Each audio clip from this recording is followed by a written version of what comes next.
For Nicki's Queen CD, I bought over 100 copies. I was held back in high school because of being a Justin fan. You're watching MTV's Lifestyles of the Biggest Standums, the show where we go coast to coast to bring you into the wild world of the country's most obsessive stans. Today's episode is all about lyrical ninja Nicki Minaj, and I can't decide if I want to go surfing through those curls or swimming in those eyes, Justin Timberlake. Stick around as we'll be meeting Jess from New Jersey, who has spent her entire life savings exclusively on Justin Timberlake merch. First, it's time to check out Tommy's Nicki Minaj collection in his basement. Your basement, eh, Tommy? Are you sure this isn't a Nicki Minaj et toi? So strap on, in, as we head underground. My name is Tommy, and welcome to the Nicki Minaj Museum. I've been collecting for 11 years now. My collection's worth over $15,000, but I put way more time than money into this. Anything Nicki, I will get. I probably have about 50 of each album, so we're talking 300 copies. For the fourth album, which was Nicki's Queen CD, I bought over 100 copies. I probably have 100 magazines, 40 perfume bottles. I call them my Nicki Minaj army. Yes, every bottle is shaped like Nicki, and I have every single bottle and every single size. And then her alcohol bottles, I bought cases, so those are hundreds of bottles. Still keep a lot of these sealed because you can't get these at all. My most expensive Nicki Minaj item is definitely the Fendi t-shirt. So this is the real museum piece right here. This is Nicki's own Fendi line t-shirt. It costs over $600 for the t-shirt alone. And anything that Nicki does, if her face is on it, I want it. The Nicki Minaj Museum, it started off when I was upstairs in my own little bedroom. And then when I came down here, I was able to really express everything and spread it out. Here's my other stack of Beam Me Up Scotty CDs. There's about 20 copies over here. These guys are my standees.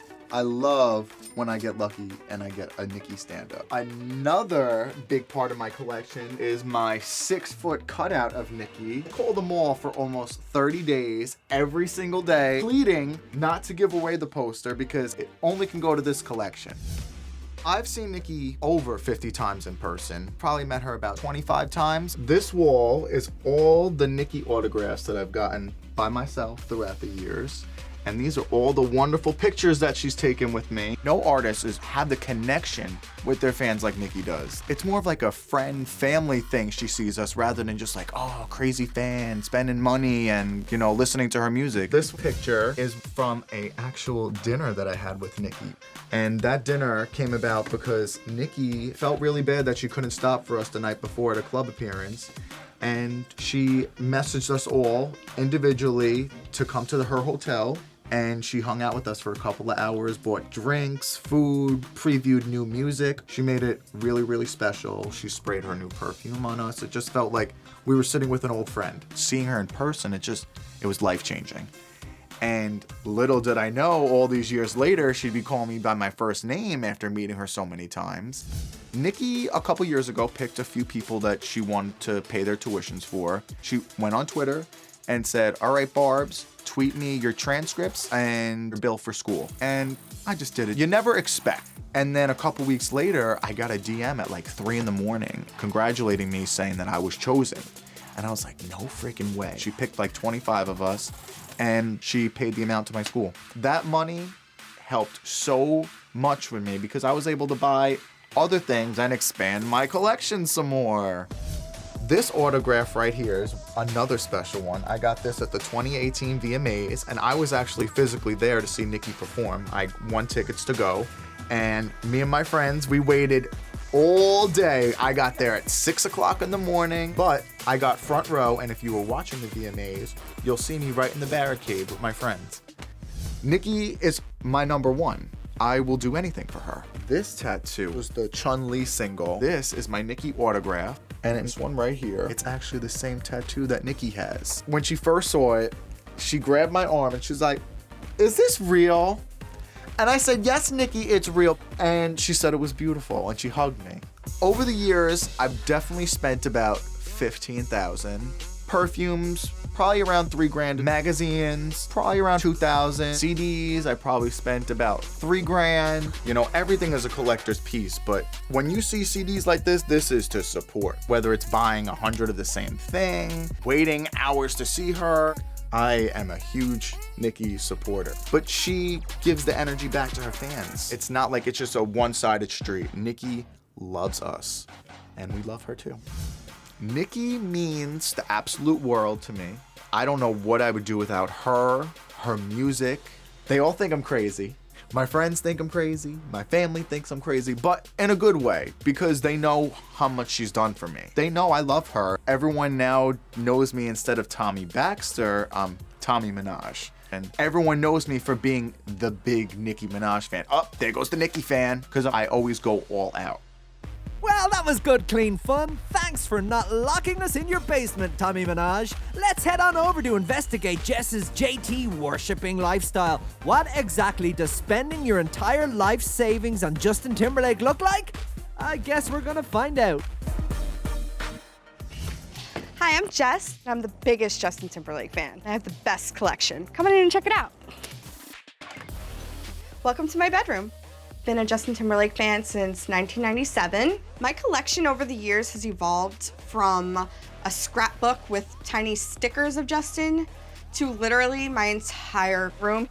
It's huge now. I think I had 205 CDs. They're all different sexy back CDs from Australia, Japan, Germany. My magazine collection was in the 900s. I've always bought 2 of everything. I like to be able to look at one, and I like to keep one just in plastic. DVDs, I have about 30. There's a couple of Alpha Dog versions that I have. Posters, I have all of his movie ones, and then probably about like 30 that I bought at stores. This, me and my sister stole out of a Subway in New York. We used the eyeglass fixing kit to shimmy it out of the case, and then had to run like felons. I have about 20 books, cups, dolls, keychains, stickers, a whole bunch of stuff. Couldn't even imagine some of the things that people put Justin's face on.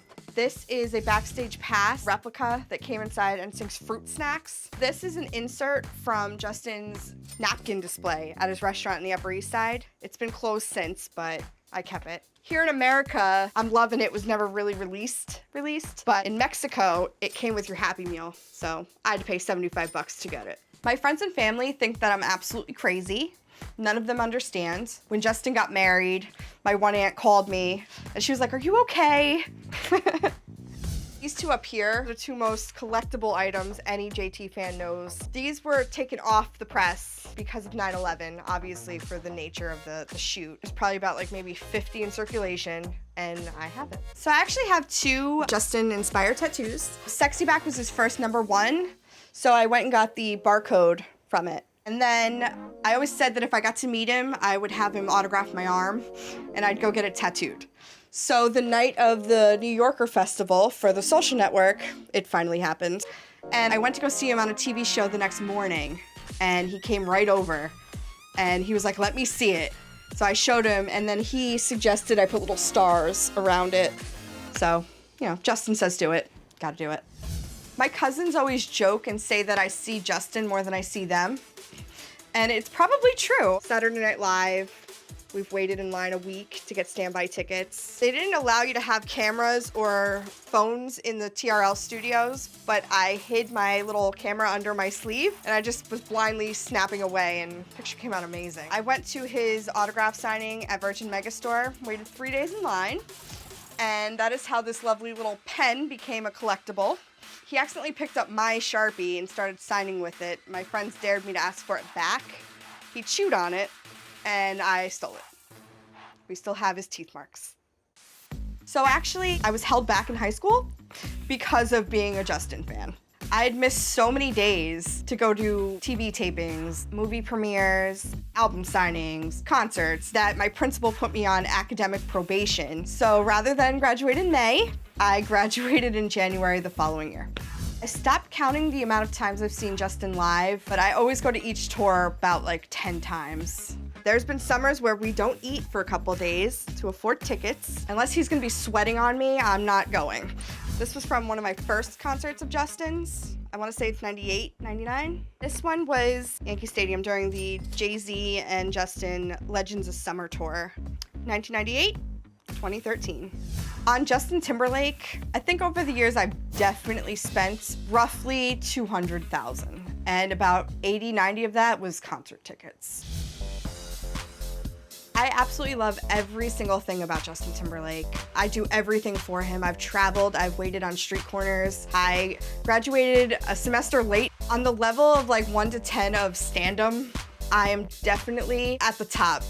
200 grand well spent. What an incredible collection. I couldn't possibly think of anything else to do with that money. Or a better way to end this episode. Join us here in the Stan Thunderdome next week as we meet super stans of two of the heaviest hitters in the music industry, Harry Styles and Taylor Swift. Till then, stay stanning.